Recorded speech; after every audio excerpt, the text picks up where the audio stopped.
ingin mempresentasikan hasil KPM saya di Desa Serak dengan tema meningkatkan kemampuan anak dalam bidang pendidikan keagamaan. Di sini saya memiliki 3 program kerja. Yang pertama adalah program keagamaan, yang kedua adalah program pendidikan, yang ketiga adalah program kemasyarakatan. Untuk program utama yaitu program keagamaan, kegiatan inti yang saya lakukan adalah mengajarkan pembelajaran ilmu tajwid, makhorijul huruf, serta membaca Al-Quran dan Iqra. Sementara kegiatan lain, pembiasaan sholat berjamaah, penanaman akhlakul karimah, serta memberikan materi tentang agama.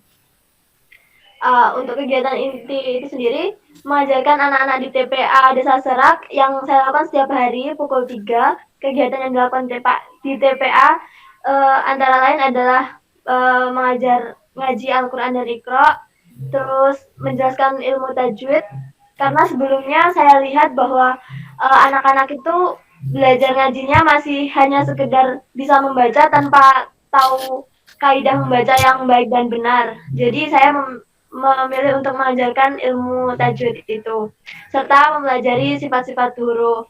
Terus untuk kegiatan lain seperti pembiasaan sholat asar berjamaah, terus juga pendidikan akhlakul karimah, serta materi-materi tentang pendidikan agama Islam seperti sifat-sifat mengetahui sifat-sifat wajib Allah dan materi tentang agama Islam. Selanjutnya program pendidikan. Dalam program pendidikan, kegiatan inti yang saya lakukan adalah bimbingan belajar. Kemudian kegiatan lain membantu kegiatan di MI Serak, jalan sehat, senam pagi, menonton film bersama, mengadakan kuis, bermain game, dan bernyanyi bersama. Dalam bimbingan belajar ini dilakukan setiap hari pukul 9.30 di Musola Baitul Muhlisin. Bimbingan belajar ini dilakukan untuk membantu anak-anak yang kesulitan dalam mengerjakan tugas sekolah secara online. Kemudian setelah itu anak-anak juga masih perlu dijelaskan tentang selain itu anak-anak perlu dijelaskan terkait materi yang terkait dengan tugas, karena anak-anak itu dari sekolah hanya disuruh mengerjakan tugas sama disuruh mempelajari dan tidak mendapatkan penjelasan yang membuat mereka paham dengan materinya seperti itu. Maka dari itu kami mengadakan bimbingan belajar itu. Terus yang mengikuti bimbingan belajar itu dari beberapa jenjang, ada yang dari mulai TK, SD sampai SMP. Untuk yang anak-anak yang masih TK itu program bimbingan belajarnya berupa hitung, membaca, menulis, dan juga berhitung. Bentar Bu, masih ada yang gabung. Oke. Kemudian kegiatan yang lain, pengabdian yang saya lakukan salah satunya ada di MI Serak, yaitu membantu pelaksanaan matsama selama 3 hari. Kemudian kegiatan yang lain, pengabdian yang saya lakukan salah satunya ada di MI Serak, yaitu membantu pelaksanaan matsama selama 3 hari. Dalam kegiatan matsama ini kami mendampingi sekaligus membantu di MI, mendampingi anak-anak dalam program matsama seperti senam bersama, terus perkenalan tentang MI Serak, jalan bersama, dan juga membantu membagikan LKS bagi kelas 2 dan sampai kelas 6. Terus selain itu juga selama pembelajaran bimbingan online, anak-anak juga sering minta untuk jalan-jalan, terus juga untuk mengantisipasi mereka supaya tidak bosan dalam belajar, kami juga melakukan nonton film bersama, bermain game, mengadakan kuis, terus berkunjung ke tempat-tempat wisata sekitar daerah sini seperti Taman Beji, terus budidaya ikan hias, dan juga di budidaya ikan untuk lauk-pauk seperti itu. Terus kemudian yang ketiga adalah program kemasyarakatan. Ada beberapa program kemasyarakatan yang saya lakukan, diantaranya membantu kegiatan di balai desa, kemudian yang kedua membantu pelaksanaan vaksinasi, yang ketiga membantu pengemasan di industri kerupuk, yang keempat mengikuti takbir bersama warga, Kemudian yang kelima melakukan sholat Idul Adha bersama warga.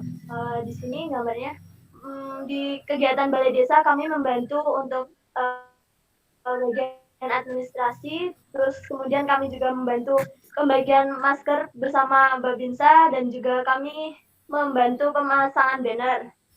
Terus selain itu kami membantu dalam pelaksanaan vaksinasi seperti mendata peserta vaksinasi dan membantu para manula untuk mengisi formulir. Terus selain itu juga kami membantu pengemasan kerupuk di industri kerupuk dan pemasaran kerupuk milik Ibu Sumiati.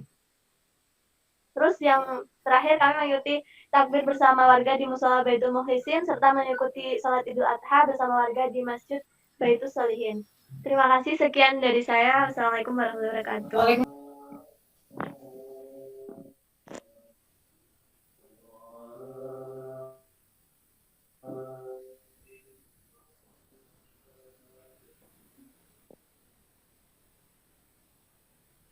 Ya, terlihat, Bu.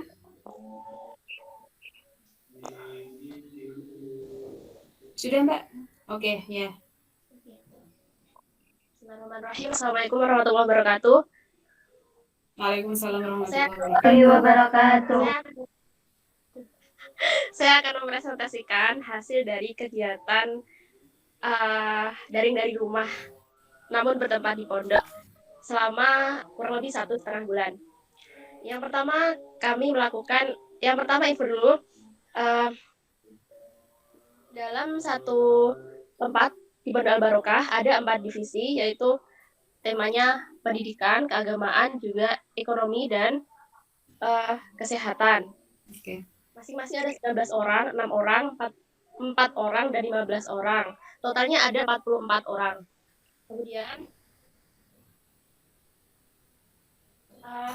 agenda pertama kami adalah melakukan pembukaan secara resmi dan sesuai dengan protokol kesehatan pada tanggal 6 Juli 2021.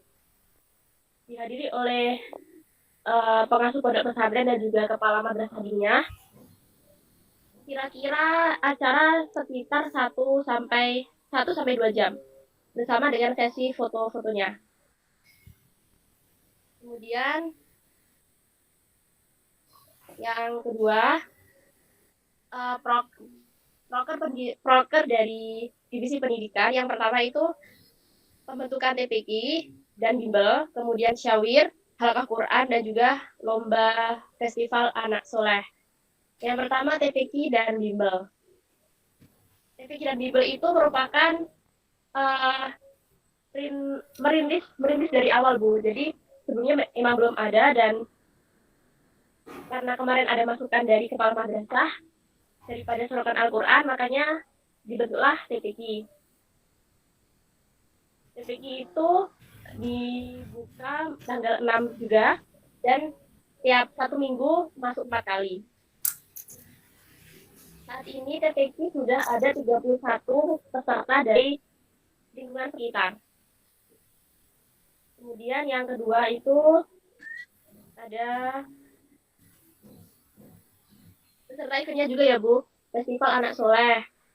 Kemarin tanggal 12 Agustus kita sebagai tim berterima kasih pada teman-teman, kepada anak-anak yang sudah mendaftarkan diri, sudah bergabung ke TPQ dan bimbel kami dengan melalui lomba-lomba outdoor dan indoor.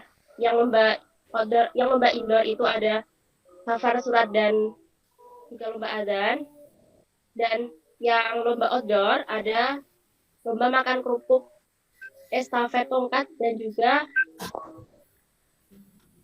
masukkan paku dalam botol. Kemudian saat itu juga tanggal 12 itu juga dibagikan sertifikat bersama hadiah bagi yang juara. Ini potret mereka. Ini saya dan teman-teman saya. Kemudian proker yang kedua adalah syawir. Syawir itu kegiatan melengkapi makna kitab dengan huruf pegon pada kitab. Jadi kegiatannya dilakukan setelah madrasah diniyah. pukul 9 sampai 9.15. Karena hanya berkisar 15 sampai 20 menit. Pelaksanaan harinya itu hari Selasa, hari Rabu, dan juga hari Sabtu. Kenapa demikian? Karena dalam satu minggu itu ada satu kitab yang 2 kali pertemuan, Bu. Jadi ada seperti contohnya ada Alfiyah Ibnu Malik. Itu ada hari Senin ada hari Selasa sama hari Sabtu. Nah, itu laksanaannya hari Sabtu. Kemudian ini dokumentasinya.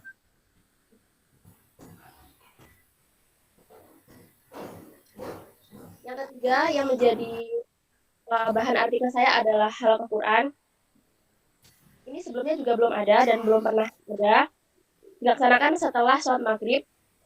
Halaqah Quran merupakan kegiatan membaca Al-Quran secara berkelompok. Satu kelompok terdiri dari 7 sampai 8 orang. Surat yang dibaca merupakan surat pilihan, contohnya Al-Mulk, Yasin, Al-Waqiah, Ar-Rahman, dan seterusnya. Namun sebenarnya tidak terbatas pada surat itu, Bu. Jadi ketika dinilai 1 atau 2 kali pertemuan ternyata dalam membaca sudah baik dan tajwidnya sudah benar, maka kita ganti ke surat-surat lain. Contoh surat Al-Kahfi, kemudian ada juga juz 30, tapi bagian suratnya yang panjang-panjang. Dan harinya itu hari Senin sampai Rabu. Jadi satu minggu ada 3 kali pertemuan. Kemudian kegiatan-kegiatan pendukungnya. Ini yang pertama adalah Idul Adha. Kemarin kita bersama-sama melaksanakan takbiran. Jadi yang putri itu dimulai dari setelah Isya sampai jam 10 malam. Lalu selanjutnya jam malam sampai tengah malam dilanjutkan santri putra. Selanjutnya ada sholat berjamaah di depan masjid. Ini tertutup. Ini hanya untuk warga pondok, Bu. Jadi yang warga luar tidak bisa ikut dan tetap prokes. Kemudian gambar ketiga ini adalah foto saya dan teman-teman saya. Ada juga penyembelihan kurban dan pengolahan hewan kurban menjadi bermacam-macam lauk kita sehari-hari. Contohnya bakso, terus pernah juga yang kambing dibuat sate, sama yang menjadi menu baru itu geprek sapi. Selanjutnya Muhadharah ini pelaksanaannya kemarin tanggal 28 Juli. Slide-nya masih di yang Idul Adha, Mbak? Ya, oke. Sudah. Muhadharah pelaksanaannya tanggal 28 Juli satu kali, dan namun sebelum itu kita melakukan pembimbingan kepada 3 anak yang akan maju ke depan, yang akan tampil di depan teman-teman. 3 kali bimbingan. Ini potret yang mereka yang melakukan pidato. Ada pidato bahasa Arab, bahasa Indonesia, dan bahasa Inggris. Pembacaan Kuntu Duror merupakan rutinan malam Jumat, namun 2 kali pelaksanaannya dalam 1 bulan. Kemudian pelatihan Scrum Master. Ini merupakan agenda atau program kerja dari divisi ekonomi dan terbatas untuk 20 orang pendaftar pertama, Bu. Selanjutnya ada semaan lebih. Ini rutinan pondok juga, Bu. Kemudian dari divisi kesehatan ini seminar kesehatan pencegahan COVID di pondok pesantren. Materinya dari alumni sendiri dan pesertanya juga terbatas 20 orang. Selanjutnya evaluasi setiap 2 minggu sekali. Jadi setiap 2 minggu sekali kita melakukan evaluasi akbar seluruh divisi bersama kepala madrasah. Kemudian yang kemarin tanggal 1 Agustus seminar karya tulis ilmiah bersama Gus Asif.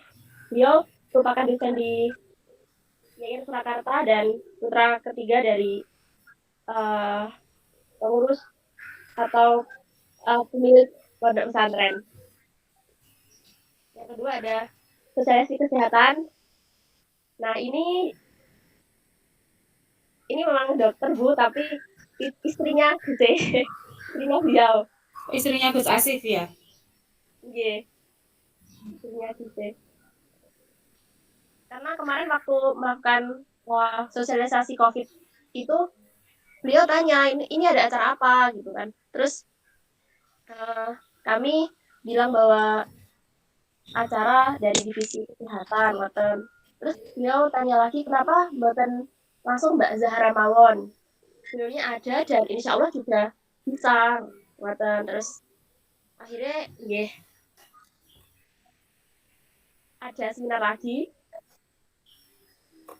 tapi diikuti oleh seluruh santri. Kemudian satu Muharram ada acara markipan dan doa bersama. Ini selain dari aktivitas pondok juga mengundang RT sekitar Bu, tapi hanya berapa RT, 2 RT.